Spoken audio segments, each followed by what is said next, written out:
कराची में 5 साला बच्ची के साथ रेप के बाद उसे कत्ल कर दिया गया। नूर मुकद्दम कत्ल केस, सारा कत्ल केस, लाहौर में 14 साला लड़की का रेप। क्या ऐसे वाकयात हमारे माशरे के मुंह पर थप्पड़ नहीं, हमारे माशरे का सबसे बड़ा अलमिया तलाक, रेप, तशद्दुद याफ्ता खातून को बुरा भला कहा जाता है। अगर यही काम मर्द करता है तो गैरत की छतरी तले इसे पनाह दी जाती है। एक तहकीक के मुताबिक जो केस रिपोर्ट होते हैं उनमें 15 से 29 साल की उम्र की 28% खवातीन पर जिस्मानी तशद्दुद किया जाता है। हमारे माशरे में चंद ऐसे वाकयात हुए जिनमें नूर मुकद्दम केस, सारा कत्ल केस, जिसने माशरे को झंझोड़ने की कोशिश की लेकिन बेहिसी की हदें पार कर जाने वाला, माशरे के ज़मीर को झंझोड़ पाना जुए शेर लाने के मुतरादिफ है। हालिया दिनों में इस्लामाबाद के इलाके चक शहजाद में एक फार्म हाउस में पाकिस्तान के नामी ग्रामी सहाफ़ी अयाज अमीर के बेटे शाहनवाज अमीर ने अपनी बीवी को कत्ल किया। सफाक कातिल ने सारा इनाम को दुबई से बुलाकर फार्म हाउस में कत्ल किया। इस तरह कुछ अरसे पहले इस्लामाबाद में नूर मुकद्दम को दिन दिहाड़े कत्ल कर दिया गया। कातिल को बचाने के लिए जतन किए गए। हैरत है ऐसे दरिंदों पर जो दरिंदों की पुष्ट पनाही करते हैं। वो कहते हैं ना कि वक्त सबसे बड़ा मरहम है, लेकिन सिर्फ लोगों के लिए, माँ बाप के लिए नहीं। नूर मुकद्दम और सारा के वालिदैन के क्या तासुरात हैं? मैं अपनी बेटी के बाकी सर्टिफिकेट लेता था, फिर मैंने उसका डेथ सर्टिफिकेट लिया। मेरा एक सहारा है पाकिस्तान का कोर्ट सिस्टम।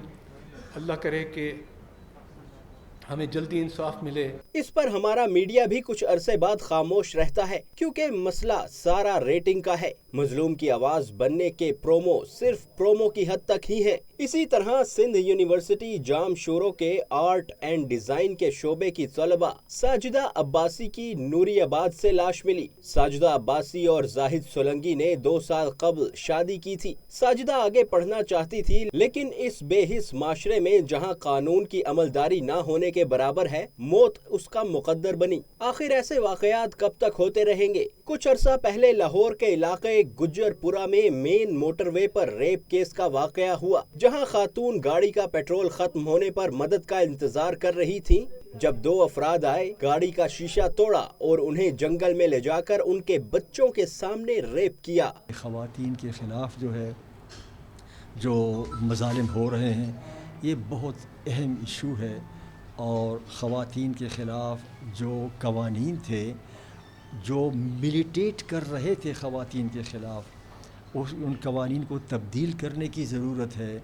और इस बात की ज़रूरत है कि वो कवानीन जो ख़वातीन के ख़िलाफ़ इस्तेमाल हो रहे थे और हो रहे हैं, उन पर नज़रसानी की जाए। जो कवानीन ख़वातीन के लिए बने हैं उन पर अमल दरामद हो। मसलन एसिड थ्रोइंग का कानून बना था, मसलन हैरासमेंट एट वर्क प्लेस का कानून बना है। ऐसे कई और कवानीन बने हैं, लेकिन उन कवानीन पर उस तरह से अमल दरामद नहीं हो रहा जिस तरह होना चाहिए।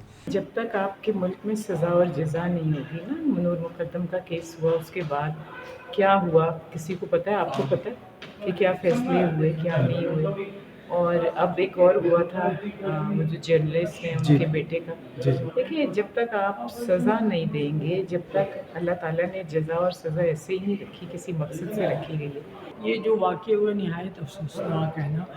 ख़वातीन को हरासा करना, उसको काम से रोकना, उसका लेकिन जो पढ़ी लिखी ख़वातीन है वो भी घर बैठी हुई हैं। इसी तरीके से इसमें एक कानून पास होना चाहिए कि जो ये हरकत करे उसको फांसी की सज़ा देनी चाहिए। सर्वे के मुताबिक 2021 में चारों सूबों में जिनसी तशद्दुद के 2297 वाकयात दर्ज हुए। कत्ल तो पहले भी होते होंगे, रिपोर्ट कम होते हैं ज्यादा, इससे कतई नजर। क्या ये हमारी माशरती पसमानदगी नहीं? फील्ड में काम की गर्ज से निकलने वाली खवातीन भी मसाइल का शिकार हैं। यहाँ पर अदम एतमाद, अदम इस्तेहकाम और जो अदम बर्दाश्त है वो बहुत तेज़ी से फैल रही है, जिसकी वजह से आए दिन हम तशद्दुद के वाक़यात देखते हैं। ना सिर्फ बच्चों पर बल्कि ख़वातीन को भी तशद्दुद का निशाना बनाया जा रहा है। और कुछ केसेस हमारे सामने आए हैं, बेदर्दी से कत्ल कर दिया जाता है, भाई बहन को कत्ल कर रहा है और इसके साथ शौहर बीवी को कत्ल कर रहा है। जो भी वजूहात हो, लेकिन ये जो है ये बहुत ज़्यादा सोसाइटी में परवान चढ़ रहा है, जिसको रोकना बहुत ज़रूरी है। जो वर्किंग खवातीन को लेकर मसाइल है, आप इस पर जितने भी कवानीन बना लें,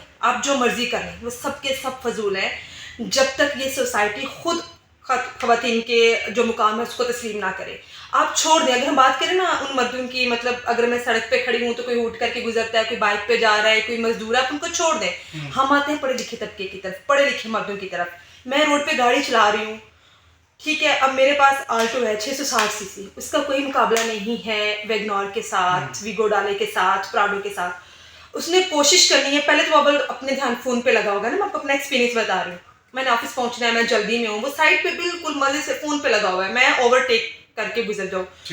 میں گزر رہی ہوں, اس کی فون کرتے کرتے ایک نظر پڑنی ہے, اچھا لڑکی گاڑی چلا رہی ہے, فون یا تو کان سے اتار لے گا یا کان سے لگا رہے گا. اس نے وہ گاڑی میری گاڑی کے سامنے لگا لینی.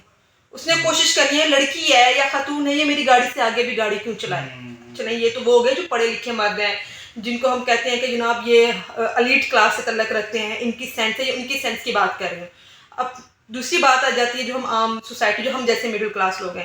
چمچی رکشہ بھی گاڑی کے ساتھ مقابلہ لگائے گا جس گاڑی کو خاتون ڈرائیو کر رہی ہوگی. بائک, پرنس بائک والے بھی مقابلہ لگانا اپنا حق سمجھیں گے. تو اگر صرف یہ مسائل نہیں ہے کہ اگر وہ گھر سے باہر نکل گئے تو اس کو آفس میں مسائل ہیں, آفس میں اس کو اتنے مسائل کا سامنا نہیں کرنا پڑتا کیونکہ ان کے کولیگز ہوتے ہیں. اگر ان میں سے ایک کولیگ کی نیت خراب ہو تو باقی 10 مل کے اس کو کور کر لیتے ہیں, اور ویسے بھی ان میں ایک شرم حیا کا تعلق ہوتا ہے. آفس میں اتنا خواتین کو مسائل کا سامنا نہیں کرنا پڑتا جتنا باہر آپ جو مرضی قوانین لاگو کر لیں, جب تک آپ اپنی مینٹیلٹی کو درست نہیں کریں گے, آپ اپنے پاکستان کے علاوہ دنیا بھر میں خواتین کے حقوق کا استحصال عام سی بات ہے. تقریباً 3 میں سے 1 خاتون کو جسمانی یا جنسی تشدد کا نشانہ بنایا جاتا ہے. اس میں پارٹنر تشدد یا غیر پارٹنر جنسی تشدد شامل ہے. ایک محتاط اندازے کے مطابق جولائی 2020 میں پاکستان میں 133 خواتین کو اغوا کیا گیا, 85 سے زائد عورتوں کو ریپ کا نشانہ بنایا گیا. معاشرے میں عدم برداشت کے باعث خواتین پر جسمانی تشدد کے واقعات بھی پیش آئے. گزشتہ چند ماہ میں 133 واقعات رپورٹ ہوئے, جن میں سب سے زیادہ پنجاب 77, سندھ میں 34, خیبر پختونخوا میں 16 اور اسلام آباد میں تشدد کے 6 واقعات رپورٹ ہوئے, جبکہ بلوچستان میں جسمانی تشدد کا کوئی واقعہ رپورٹ نہیں ہوا. غیرت کے نام جون 2022 میں 7 خواتین کو قتل کیا گیا,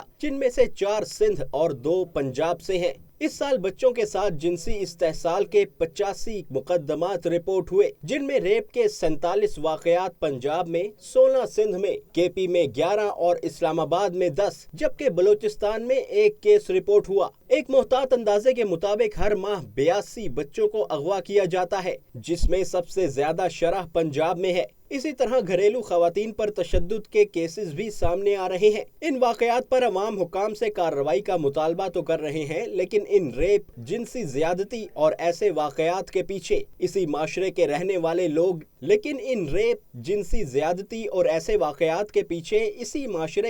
والے لوگ نہیں, سوچنے کی بات ہے.